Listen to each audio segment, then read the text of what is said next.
Calaroga Shark Media.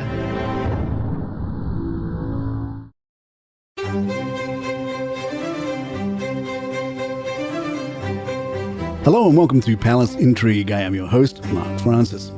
On GB News, royal biographer Angela Levin shared strong opinions about Meghan Markle and Prince Harry, particularly concerning rumours of Harry's potential return to royal duties. Levin claimed that Meghan is jealous of the Princess of Wales and would only consider returning to the UK if it involved a big house and lots of money. Levin stated Meghan is not going to come except if she could take some of the jobs that Catherine has. Levin also criticised Prince Harry for playing the victim and wanting to return to royal life part-time. She expressed her concerns, saying, "It really upsets me and it makes me very nervous that he would put on a pretense that he's a victim and want to come back, and he's not a victim. He's become very, very unpleasant about what he does." Host Andrew Pearce agreed with Levin, suggesting that Harry wants the best of both worlds after stepping back from royal duty in 2020. Levin responded, "Absolutely, that's what he's like now. He wants the best of it and he can see there's a chance to get it because Prince William is very busy with lots on his mind." Levin further speculated that Harry might try to take advantage of the situation, stating, "The king is obviously doing his very best, but he gets tired and they can take advantage of that too. They've just got to say, 'Harry, you've lost the plot and we're not having people telling us what to do.'" She added that if Harry genuinely wanted reconciliation, he would approach King Charles with a sincere apology. However, Levin doubted this would happen, saying, "If Harry really wanted to do it, you say to your father, 'I am so sorry, please forgive me.' But he won't do that. He'll want apologies and money, and he'll want super security."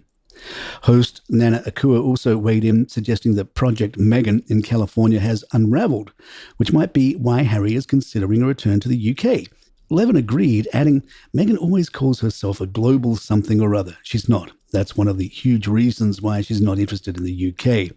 Levin also pointed out Meghan's struggles with maintaining consistent PR support, noting she's just lost another head of PR. If you look at the real monarchy, staff are there for 20, 30 years, and that's because they're treated like one of the family.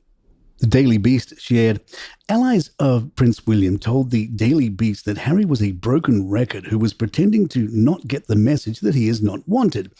After Harry's camp told UK paper The Mirror that the exiled prince would be prepared to undertake some royal duties if he was asked to do so by the king, but only if he received an apology from William. Prince William's office declined to comment, but a friend of Prince William told the Daily Beast, "Harry is a broken record at this stage. We all know he would love to be given a part-time royal role, but Queen Elizabeth was very clear that he couldn't be half in, half out. Nothing has changed. Whoever is promulgating these ludicrous theories on Harry's behalf is simply pretending to not get the message that he is not wanted. They are either very thick or pretending to be." Friends of the Spencers told the Daily Beast that it was probably always going to be a funeral that brought the boys together under one roof. And the fact that William didn't boycott it because Harry was going to be there has cast a glimmer of hope in an otherwise deeply depressing impasse. They both adore Jane, Princess Diana's elder sister, Lady Jane Fellows, Robert's widow, and it's absolutely right that they were both there out of respect to her. It's an important recognition of the fact that blood is thicker than water. It's a mature, promising sign that their private disagreements are not going to be allowed to overshadow important family events. Page 6 wrote about Harry having a midlife crisis as his 40th birthday approaches. They also report Meghan is planning on throwing an A-list party. No word yet on if William was invited.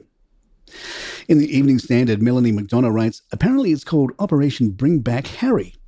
Even a partial rehabilitation will be tricky. The funeral of Lord Fellows, William and Harry's uncle by marriage, the other day was enlivened, if that's the word, by the spectacle of the two princes in separate pews in church not talking. From what we've seen so far, Prince William is not a forgiving soul, and he has a lot not to forgive. His brother's memoir, the Meghan and Harry interview with Oprah, the attempts from Montecito to exploit the royal connection, Sussex royal jam, etc. So, in the spirit of public service, here are some tips for the Duke of Sussex to engineer a return. A. Do not even try to include your lovely wife in the rapprochement. If an annulment of the marriage isn't possible, simply work on the basis that for quite a lot of the time you and Meghan may have to live on separate continents and enjoy what the philosopher Elizabeth Anscombe called a telegamous marriage, characterized by frequent periods apart, absence makes the heart grow fonder, etc. You hope. B. Your children are not problematic. Bringing over the presumably adorable Archie and Lily to meet their grandfather will soften everyone up and make for lovely press images. C. Work ruthlessly on your father's Christian faith. Part of the deal, as you know, is forgiveness. Well, play out the parable of the prodigal son for real. D. It seems clear that your brother can't stand you, and he's let it be known that he wouldn't invite you to his coronation. Eat mud. Be prepared to present prizes at church fetes in Northumbria and glad hand at NHS hospital staff for years to come.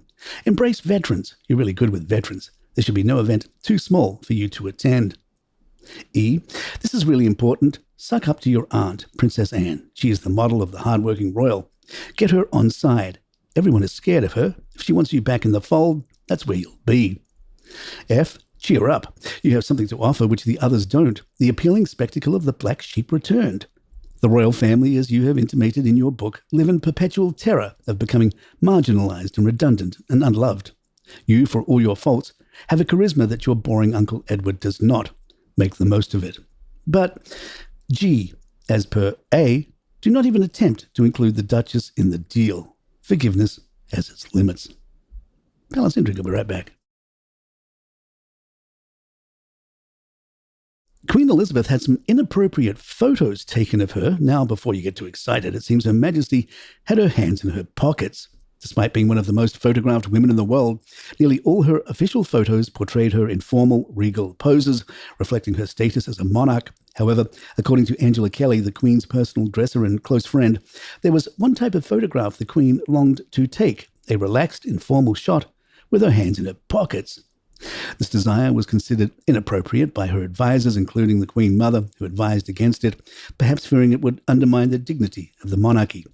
Yet, Angela Kelly, while writing her book Dressing the Queen, saw an opportunity to fulfill the Queen's wish. She recounted in another book, The Other Side of the Coin, how she nervously asked the Queen if she would pose with her hands in her pockets for a photograph. To Angela's surprise and delight, the Queen agreed almost immediately. During the photo shoot, photographer Barry Jeffrey began giving directions, but the Queen confidently took control, striking various poses with her hands in and out of her pockets, and even placing them on her hips like a seasoned model. Angela described the moment as extraordinary, something she never expected to witness, a side of the Queen that was relaxed, playful, and utterly natural. However, when it came time to publish the book, the royal collection decided that some of the more candid shots could not be included. They were concerned that such informal images might bring the monarchy down. As a result, those special photos were kept out of the public eye, preserving the Queen's image as the ever-formal and composed sovereign, while the story behind them remains a touching reminder of her more personal and down-to-earth side. And there you have it. If you'd like to email us, our address is thepalaceintrigue@gmail.com. Please follow us on Spotify, Apple, or the app of your choice. Write us a nice review or hit those stars if you're enjoying the show. And don't forget, we have merch and subscriptions available. You can get this show commercial free, and you can try it out for a month. Just hit that banner on your Apple subs. I'm Mark Francis. My thanks to John McDermott. This is Palace Intrigue, and good times.